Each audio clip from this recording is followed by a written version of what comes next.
नमस्कार, हुमरी टीवी भारत में स्वागत है। दिल्ली से बीजेपी नेता और पूर्व केंद्रीय मंत्री रविशंकर प्रसाद ने झारखंड की राजनीति को लेकर विपक्ष पर तीखा हमला बोला है और छात्र मुद्दों और विधानसभा से हंगामे को लेकर उन्होंने विपक्ष पर दोहरे मापदंड अपनाने का आरोप लगाया। और रविशंकर प्रसाद ने कहा कि जो राजनीतिक दल खुद विधानसभा में पोस्टर बैनर लेकर प्रदर्शन करते हैं और सदन में वॉकआउट करते हैं, उन्हें कार्यवाही में व्यवधान डालते हैं, वही दूसरे दलों में ऐसे कदमों पर सवाल उठाते हैं।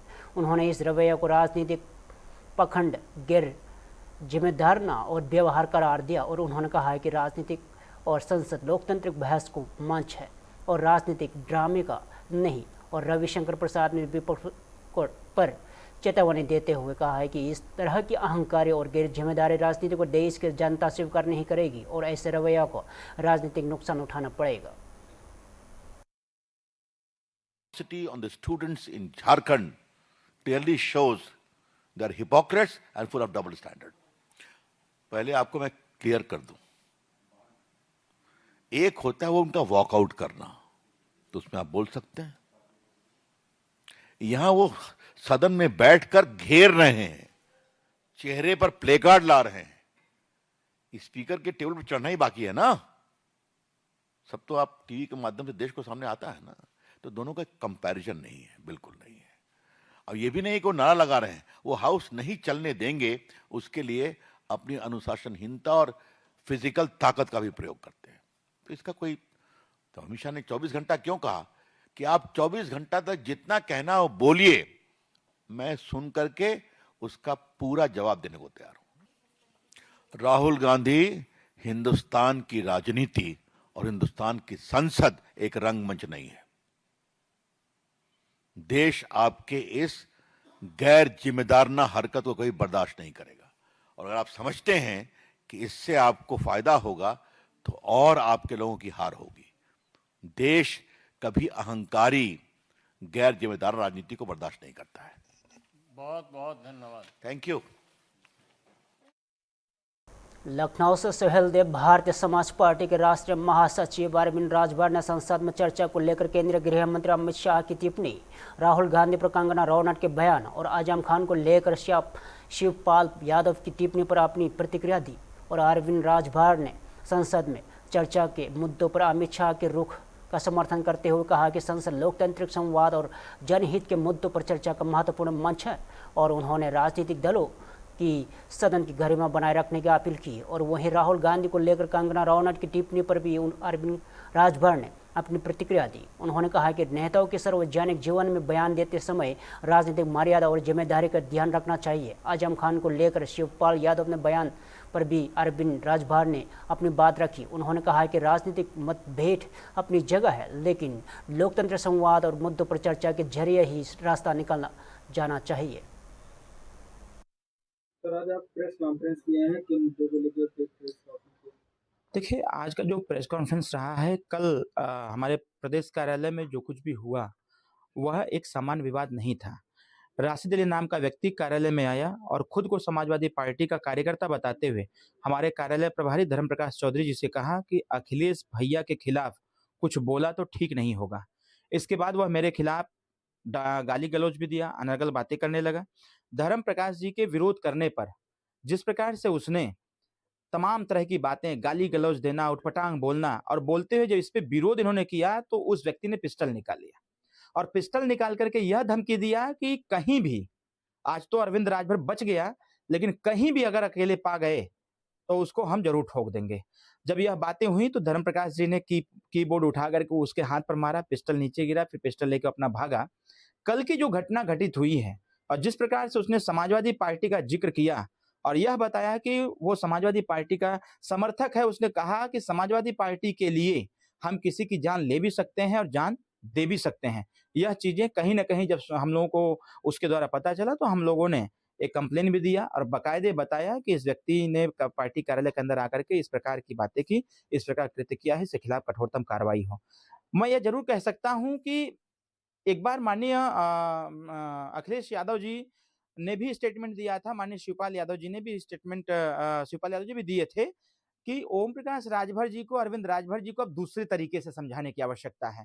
तो उनके बयान पर हमने अपना बयान जारी किया था कि माननीय जी से आग्रह है कि वह दूसरा तरीका क्या है, जरा उसको हमको बताने का कार्य करें।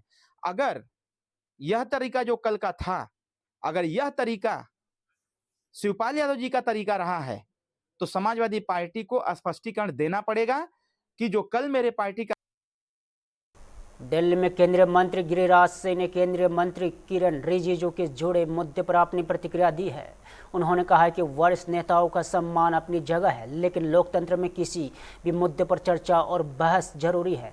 गिरिराज सिंह ने आरोप लगाया कि अहंकार और गलत राजनीतिक फैसलों की वजह से देश भारी आर्थिक नुकसान उठाना पड़ा है, और उन्होंने कहा है कि संसद में हंगामे की वजह जनहित से जुड़े मुद्दों पर सख्त चर्चा होनी चाहिए। उन्होंने पंजाब, हिमाचल प्रदेश, कर्नाटक और झारखंड समेत कई राज्यों का राजनीतिक हालत का भी जिक्र किया और साथ ही आगामी विधानसभा चुनाव के संदर्भ में इन घटनाक्रमों के संभावित असर पर सवाल उठाए। और गिरिराज सिंह ने न्यायिक मामलों और हालिया विवादों का भी उल्लेख किया, जिसमें कथित दस्तावेज लीक और हरियाणा पंजाब से जुड़े न्यायिक हस्तक्षेप शामिल है। और उन्होंने कहा है कि इन सभी मुद्दों पर लोकतांत्रिक तरीके से चर्चा और समाधान की जरूरत है।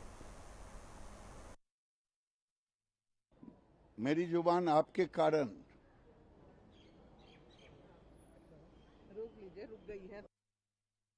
वो सीनियर लीडर हैं, एक महान नेता हैं, हम लोग उनका सम्मान करते हैं, लेकिन इस आरोप को उस नजर से नहीं देखना चाहिए, क्योंकि रैली हुई वहां गंदगी भी हुई।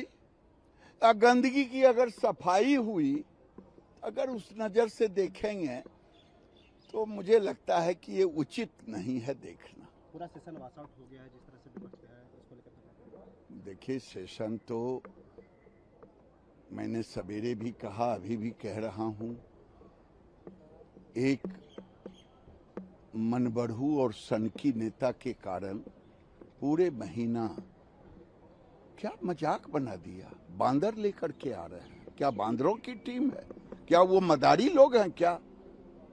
छी छी छी छी, कांग्रेस को डूब के मर जाना चाहिए। मदारी अपने आप को घोषित कर दिया, बंदर लेकर के आ रहे हैं, घुमा रहे हैं। कहीं कोई सांसद मदारी नहीं हो सकता, लेकिन वो आप इतना बिलो द बेल्ट कि बंदर लेकर के आ गए। सदन को नहीं चलना है, नहीं चलाना है। मैंने सवेरे भी कहा और आज भी कह रहे हूं, एक आदमी का अहंकार, एक आदमी का जो कह लीजिए कि मनबढ़ूपन, ये गलतफहमी और भ्रम के कारण पूरे देश का सैकड़ों करोड़ रुपया बर्बाद कर दिया। सरकार कई दिनों से कह रही थी चर्चा के लिए, अमित भाई ने भी कहा, तो चर्चा करना ही पड़ेगा ना भाई, जवाब चाहिए। अरे ऐसे थोड़े होता है, लोकतंत्र में जो होता है वही होगा। जवाब तो तभी होगा जब चर्चा होगी, और चर्चा होगी नीट पर, तो नीट की भी चर्चा होगी, ये आंदोलन की भी चर्चा होगी, पंजाब की भी चर्चा होगी, हिमाचल की भी चर्चा होगी, कर्नाटक की भी चर्चा होगी और झारखंड की भी चर्चा होगी। आप भी बोलेंगे और हम भी बोलेंगे, लेकिन अहंकार ने लोकतंत्र पर हावी पड़ गया। विधानसभा चुनाव में भी इन मुद्दों को लेकर जाएंगे और सबको बीजेपी को अब उनके पास चेहरा है कि जो जाएंगे, क्या जवाब देंगे कि झारखंड में मुंह में दही जम जाता है, पंजाब पर मुंह में बर्फ जम जाता है, कौन सा जवाब देंगे? ये देवरिया से इस वक्त की बड़ी खबर है, जहां हर घर तिरंगा यात्रा के दौरान 40 से ज़्यादा छात्रों की तबीयत बिगड़ गई और भीषण गर्मी और हाइड्रोजन के चलते कई छात्रों के बेहोश होने की जानकारी सामने आई है। और तबीयत बिगड़ने के बाद छात्रों का मेडिकल कॉलेज में भर्ती कराया गया और प्रशासन के मुताबिक करीब 40 छात्राएं प्रभावित हुई है, जिनमें से 7 से 8 छात्रों को इलाज के बाद छुट्टी दे दी गई है और वे अपने घर लौट चुकी है। मेडिकल कॉलेज के छात्रों के लिए अलग अलग बेड की व्यवस्था की गई है और जूनियर और सीनियर और पीडियाट्रिशियन की निगरानी में छात्रों का इलाज चल रहा है और हाइड्रोजन दूर करने के लिए इन्हें ड्रिप की भी चढ़ाई जा रही है। और जिलाधिकारी मधुसूदन हलगी के मुताबिक फिलहाल स्थिति नियंत्रण में है और घबराने की जरूरत नहीं है और प्रशासन का कहना कि इलाज के बाद अगले कुछ घंटों में छात्रों को घर भेजे जाने की उम्मीद है। और वही कार्यक्रम के दौरान एम्बुलेंस और पानी की उपलब्धता को लेकर सामने आई शुरुआती दिक्कतों के बावजूद प्रशासन लगातार व्यवस्थाओं को दुरुस्त करने में जुटा है। आयोजन किया गया था और बहुत तेज धूप होने की वजह से छात्राएं रास्ते में चक्कर आने लगा, जिसकी वजह से उनको हॉस्पिटल लाया गया। प्राथमिक उपचार दिया जा रहा है। कुछ बच्चियां स्वस्थ होकर घर भी जा चुकी हैं। कितने बच्चे हैं? कितने बच्चे हैं? लगभग 20-25 बच्चे 20-25। अब हमने विद्यालय से बच्चों को भेजा, पानी और हर चीज की व्यवस्था थी वहाँ पर, ठीक है ना। अभी आप लोग जाइए। गया था, कितने बच्चे बेहोश हुए और क्या आप लोगों ने भी ट्रीटमेंट किया है, क्या है पूरा बताइए। आज हर घर तिरंगा का यात्रा का आयोजन किया गया था। उसमें हमारे सारे विभिन्न प्रकार के स्कूल्स के, कॉलेजेस के बच्चे भी भाग लिए हैं। और जो गर्मी थोड़ा ज़्यादा थी और हमारे कस्तूरबा इंटर कॉलेज के कुछ लड़कियां डिहाइड्रेट हो गई है और लगभग सुबह से लेकर अब तक जो यात्रा से स्टार्ट होके अब तक लगभग 40 प्लस बच्चे आए थे। उसमें से 7-8 ऑलरेडी रिलीव होके घर चले गए हैं। कोई ऐसी पैनिक की सिचुएशन नहीं है, सारे बच्चे ठीक हैं। मैं स्वयं सारे 40 बच्चों को ऊपर से नीचे दोनों फ्लोर पे देख के आया हूँ। डिहाइड्रेट हुए हैं, थोड़ा पैनिक हुए हैं, लेकिन हम लोग उनसे बात करके उनको ड्रिप्स भी चढ़ाया गया है और उनके लिए जैसे रिक्वेस्ट था अभिभावकों को अलग अलग बेड्स अरेंज किया जाए, तो ग्राउंड फ्लोर, फर्स्ट फ्लोर पे 3 रूम और खुलवाए गए हैं। अलग अलग हमारे बेड्स की अरेंजमेंट्स किया गया है। हमारे जूनियर रेजिडेंट्स भी हैं, सीनियर रेजिडेंट्स हैं, सारे हमारे पीडियाट्रिशियंस हैं। हमारे हेल्थ डिपार्टमेंट से जो CHC से जो अटैच्ड एडिशनल CMOs जो हमारे पीडियाट्रिशियंस हैं उनको भी बुलाया गया है। प्रिंसिपल मेडिकल कॉलेज भी यहाँ पे है, CMS साहब भी यहीं पे है, हमारे CDO साहब और CO साहब सब लोग ज्वाइंट इंस्पेक्शन भी कर रहे हैं। हम लोगों ने अभिभावकों से भी बात किया है, हम लोगों ने उनको समझाया भी है कि पैनिक ना करें, कोई इशू नहीं है ऐसा, सब बच्चे ठीक है। 2-3 घंटे में जब ड्रिप चढ़ जाएगा, थोड़ा एनर्जी आएगा तो डिहाइड्रेशन खत्म हो जाएगा, तो उनकी तबीयत ठीक हो जाएगी, हम उनको वापस घर।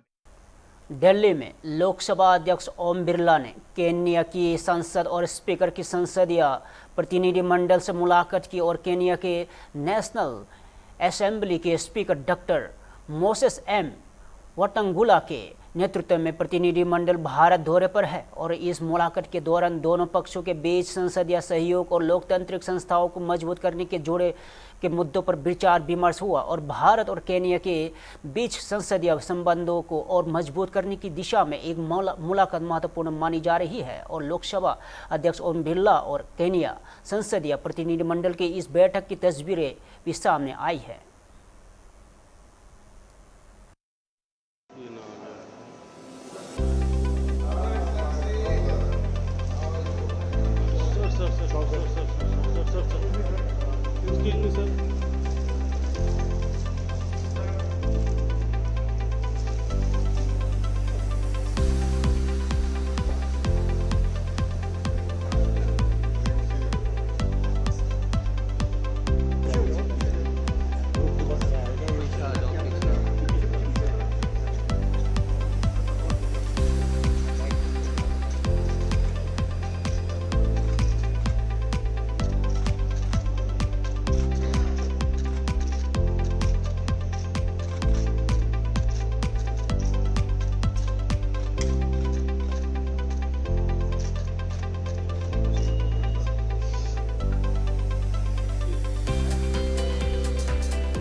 मुरादाबाद से जौहर यूनिवर्सिटी से जुड़े मामले की बड़ी खबर है।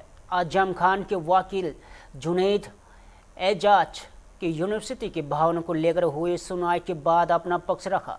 मामला डिविजनल कमिश्नर कार्यालय में सुनवाई से जुड़ा है और फिलहाल स्टे ऑर्डर बरकरार है। और वकील का कहना है कि 7 जनवरी 2012 से पहले और बाद में बने भवनों को लेकर कमिश्नर के आदेश में जिला पंचायत के नियमों और भवनों की वैधता से जुड़े सवाल उठाए गए हैं और बचाव पक्ष की ओर से दावा किया गया है कि 2008 तक बने सभी भवनों और नक्शे जिलाधिकारी और रामपुर में अधिशासी अधिकारी के समक्ष प्रस्तुत किए जा चुके हैं। वकील के मुताबिक उस समय निर्माणाधीन 13 भवनों का रिकॉर्ड भी उपलब्ध कराया गया था और उन्होंने कहा कि यूनिवर्सिटी के कई जांच और छापेमारी की हो चुकी है और सत्यापित रिकॉर्ड कमिश्नर के पास मौजूद है। वही बचाव पक्ष में यहाँ भी कहा जारी कारण बताया है कि नोटिस में भवन की सुरक्षा को लेकर कई स्पष्ट सवाल उठाया गया था और RDA और PWD से संबंधित दस्तावेज भी मांगे गए हैं और फिलहाल मामले कोई अंतिम आदेश जारी नहीं हुआ है और कमिश्नर से करार किए जा रहे हैं और मापदंड सर्वे की रिपोर्ट्स का इंतजार है और जिसके बाद आगे की स्थिति स्पष्ट होगी। देखिए 3/8/26 को कमिश्नर साहब ने एक ऑर्डर पास किया था और ये कहा था कि हम अपने इसको हटाइए 3/8/26 को कमिश्नर साहब ने एक ऑर्डर पास किया था और ये कहा था कि कितनी बिल्डिंग 2012 से पहले बनी है और कितनी बिल्डिंग 2012 के बाद बनी है। वजह यह है कि जो जिला पंचायत की नियमावली है वो 7/1/12 से लागू हुई है, तो 7/1/12 से पहले की बिल्डिंग है उस पर कोई मतलब नहीं होता। 7/1/12 के बाद की बिल्डिंग है उस पर वो कहते हैं लागू होगा कि नहीं होगा वो अलग बात है, वो आर्गूमेंट का मैटर है। तो उसके लिए हमें डायरेक्शन दिया गया था। हमने जवाब में ये कहा कि बिल्डिंग के सारे मैप 14 बिल्डिंग जो है वो हमारी 2008 तक बन चुकी थी। उसके मैप जो हमने सबमिट किए थे DM साहब रामपुर को और एग्जीक्यूटिव PWD रामपुर को, और 13 बिल्डिंग जो हमारी उस टाइम निर्माणाधीन थी, अंडर कंस्ट्रक्शन थी, वो भी हमने रिकॉर्ड सबमिट किया था। तो 27 ब्लॉक या 27 बिल्डिंग जो है उसका रिकॉर्ड उनके पास अवेलेबल है। हमने ये बताया कमिश्नर साहब को कि यूनिवर्सिटी में कई बार रेड हुई है और रिकॉर्ड हमारे पास अवेलेबल नहीं है और आपके यहाँ अवेलेबल है, वो वेरीफाइड है, आपने उसको गूगल अर्थ से वेरीफाई कर लिया है, इसलिए उस रिकॉर्ड को वहाँ से मंगा लिया जाए। तो हमने यहाँ पर एक तो आर्गूमेंट ये दिया है। दूसरा हमने कहा है कि जो आपका शोकाज नोटिस है आपको शोकाज नोटिस से अंदर ही रहना होगा, शोकाज नोटिस के बाहर नहीं। उसमें क्वेश्चन आया कि साहब बिल्डिंग सुरक्षित है कि नहीं है, तो मैंने कहा यहाँ जो है सेक्शन जो नोटिस हमें शोकाज आया उसमें सुरक्षा कोई मुद्दा नहीं है। तो 2 बातें ये थी। तीसरा ये था हमने कहा कि ये कानून जिस तरह कानून के तहत हमारे खिलाफ ऑर्डर पास हुआ है ये कैसे लागू होता है। हमने सेक्शन 59 ऑफ जो UPD एक्ट जो है उसको एक्सप्लेन किया, उसका जवाब उधर के जो है सब काउंसिल की तरफ से नहीं आया है। तो हमने सर्टेन डॉक्यूमेंट जो है ये कहा कि RTA दाखिल करें और बाकी डॉक्यूमेंट जो है वो PWD जो है वहाँ से तलब कर लिए जाए। और हमने ये जो है ये भी कहा फर्दर कि हम भी डॉक्यूमेंट फाइल करेंगे, हम कलेक्ट कर रहे हैं, उसके लिए हमें समय दिया। तो अब क्या उसमें कोई ऑर्डर हुआ है अभी फिलहाल? अभी ऑर्डर कोई नहीं हुआ। तो अभी यथास्थिति बनी रहेगी यदि कोई ऑर्डर नहीं होता? हाँ यथास्थिति बनी रहेगी। कोई डेट्स वगैरह मिली है? अभी डेट नहीं लगी है। अभी कोई डेट नहीं लगी है। संभावना है कि जम्मू कश्मीर के रामबन में हर घर तिरंगा अभियान के तहत CRPF की 84वीं बटालियन के छात्रों के साथ भव्य तिरंगा रैली का आयोजन किया गया और रैली में सरकारी स्कूल के छात्र छात्राओं के साथ शिक्षक, प्रिंसिपल और नागरिक प्रशासन, पुलिस और सेना में जवानों में भी हिस्सा लिया और करीब 2 किलोमीटर लंबी तिरंगा यात्रा चंद्रकोट पुलिस स्टेशन से शुरू होकर CRPF की 84वीं बटालियन के परिसर में पहुंचकर संपन्न हुई। इस दौरान छात्र छात्राएं हाथों में तिरंगा लेकर देशभक्ति नारे लगाते हुए नजर आए और कार्यक्रम का उद्देश्य युवाओं को राष्ट्र प्रेम की भावना को मजबूत करना और उन्हें देश की एकता और अखंडता, संप्रभुता और शांति का महत्व को अवगत कराना था। और छात्रों ने भी देशभक्ति और प्रेत भाषण दिए और राष्ट्र की एकता एवं अखंडता की रक्षा के प्रति अपनी प्रतिबद्धता जताई। और CRPF अधिकारियों ने कहा है कि हर घर तिरंगा अभियान सिर्फ तिरंगा फहराने की सीमित नहीं है, बल्कि यह राष्ट्रीय ध्वज के प्रति सम्मान और देश के प्रति जिम्मेदारी भावना को मजबूत करने के अवसर भी है।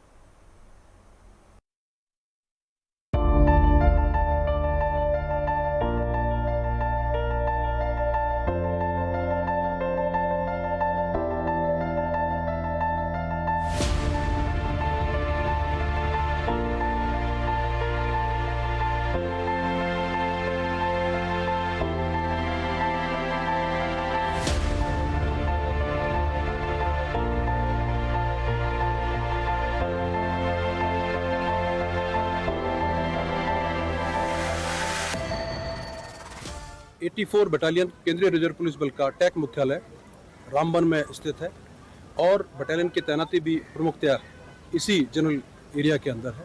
आज तिरंगा यात्रा के भव्य आयोजन के संबंध में और संदर्भ में 84 बटालियन ने तिरंगा यात्रा का आयोजन किया, जिसके अंदर चंद्रकोट स्थित सरकारी स्कूल के विद्यार्थी, कस्तूरबा बालिका विद्यालय की बालिकाएं, इनके प्रिंसिपल, वाइस प्रिंसिपल और प्रिंसिपल साहिबा के अलावा अन्य सिविल अथॉरिटीज़, पुलिस एसोसिएट्स और हमारे आर्मी के साथियों ने भी होल हार्टेडली पार्टिसिपेट किया।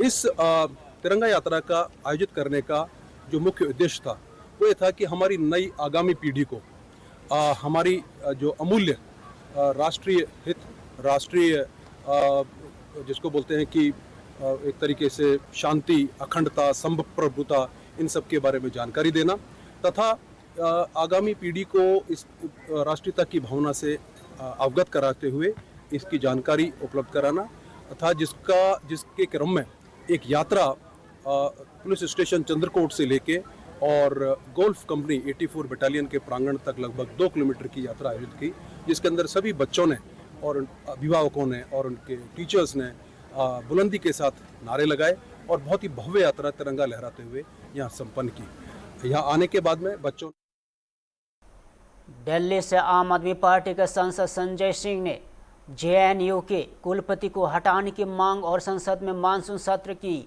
अनिश्चितकाल के लिए स्थगित होने की को लेकर अपनी प्रतिक्रिया दी है और संजय सिंह ने जेएनयू से जुड़े मुद्दे पर कुलपति को हटाने की मांग का समर्थन करते हुए सरकार से इस मामले को कार्रवाई की मांग की और उन्होंने कहा कि विश्वविद्यालय से जुड़े महत्वपूर्ण मुद्दों पर सरकार की गंभीरता से विचार करनी चाहिए और वही संसद के सत्र के अनिश्चितकाल के लिए स्थगित होने पर भी संजय सिंह ने अपनी बात रखी और उन्होंने विपक्ष की ओर से उठाए गए मुद्दों और सदन में हुई चर्चा को लेकर सरकार पर सवाल खड़े किए और संसद का सत्र अब समाप्त हो चुका है और राजनीतिक दलों के बीच कई मुद्दों को लेकर बयानबाजी का दौर जारी है।